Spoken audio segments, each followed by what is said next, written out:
নমস্কার বন্ধুরা, আনু রান্নাঘরে আপনাদের সকলকে স্বাগত। আজকে আমি ডাল মাখনির রেসিপি নিয়ে এসেছি, যেটা আপনাদের সাথে আমি খুব শীঘ্রই শেয়ার করতে চলেছি।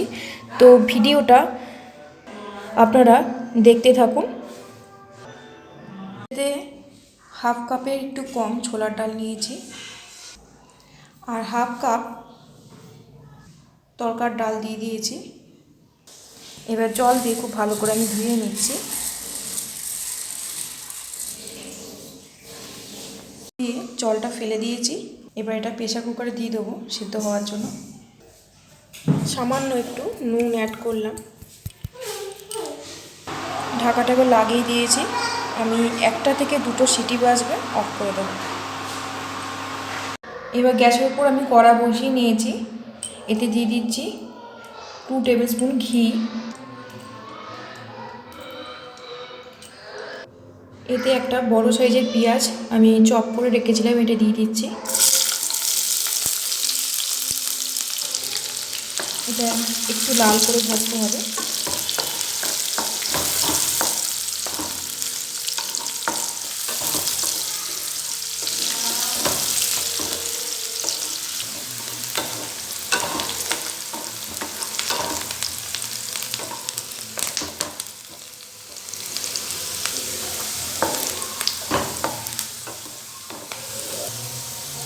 পেঁয়াজগুলো লাল হয়ে গেছে।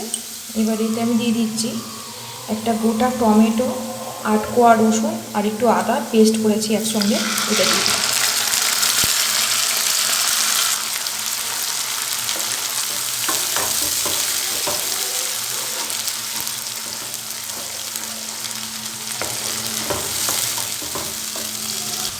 এতে হাফ চা চামচ দিয়ে দিচ্ছি গুঁড়ো হলুদ।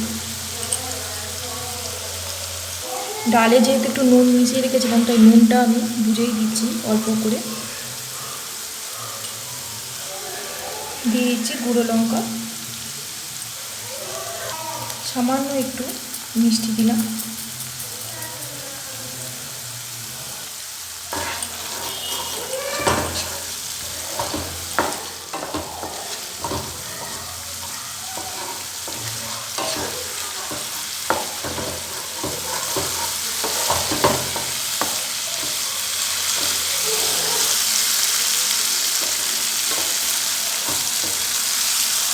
মশলাটা রেডি করতে করতে আমার ডালটাও সেদ্ধ হয়ে গেছে, এটা দিয়ে দিচ্ছি।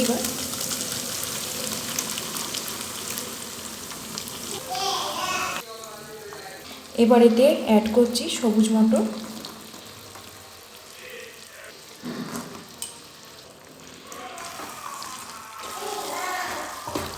আমি এই 3 ধরনের ডাল দিয়ে তৈরি করব ডাল মাখনি। আপনারা আপনাদের পছন্দ মতন ডাল দিতে পারেন।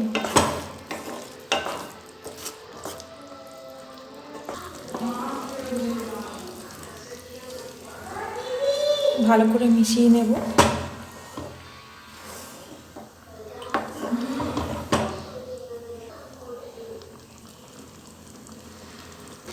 এবার এতে হাফ চা চামচ দিয়ে দিচ্ছি ধনে গুঁড়ো, হাফ চা চামচ দিয়ে দিচ্ছি জিরে গুঁড়ো,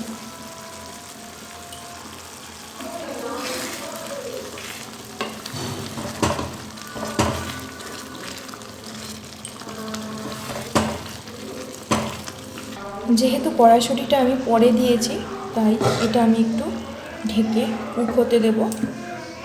পর ফিরে এলাম।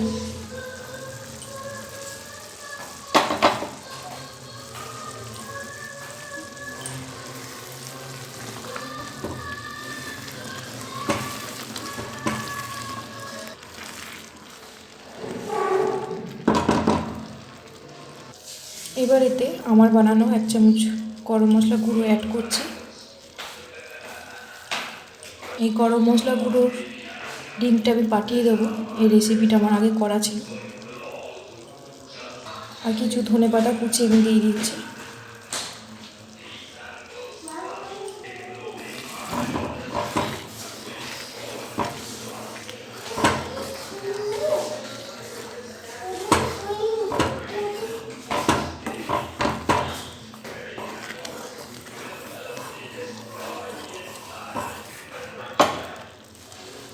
এবার আমি একটা বাটির মধ্যে এতটা মাখন নিয়ে নিয়েছি, যেহেতু এটা ডাল মাখনি, মাখনের পরিমাণটা কিন্তু বেশি দিতে হবে।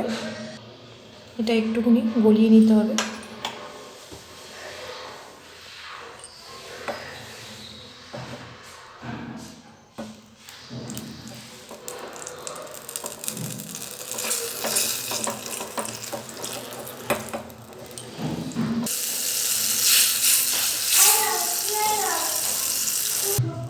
আর খুব বেশিক্ষণ গ্যাসে রাখা যাবে না, কারণ এটা মাখন তাহলে জ্বলে যেতে পারে। তো এবার মাখনটা আমি এর উপর দিয়ে দেবো।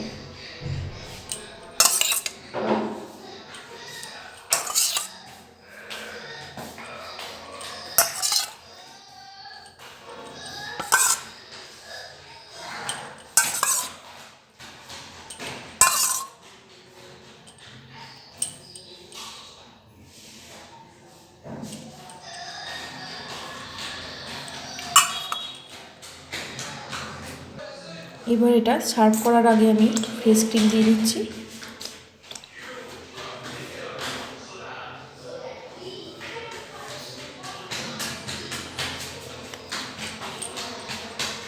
ফ্রেশ ক্রিমটা অ্যাভেলেবেল না থাকলে এটাকে না ইউজও করতে পারেন, এটা কিন্তু অতটাই টেস্ট হবে। তো রেসিপি কেমন লাগলো অবশ্যই কমেন্ট বক্সে লিখে জানাবেন। আর ভিডিওটা ভালো লাগলে অবশ্যই এটা লাইক করে দেবেন। আপনাদের এই একটা লাইক আমাদের অনেক মোটিভেটেড করে, তো প্লিজ একটা লাইক করে দেবেন। তো আজকের পর্যন্ত আমি এখানেই রেসিপিটা শেষ করলাম। পরের দিন আমি আবার কিছু নতুন রেসিপি নিয়ে আপনাদের সামনে হাজির হব।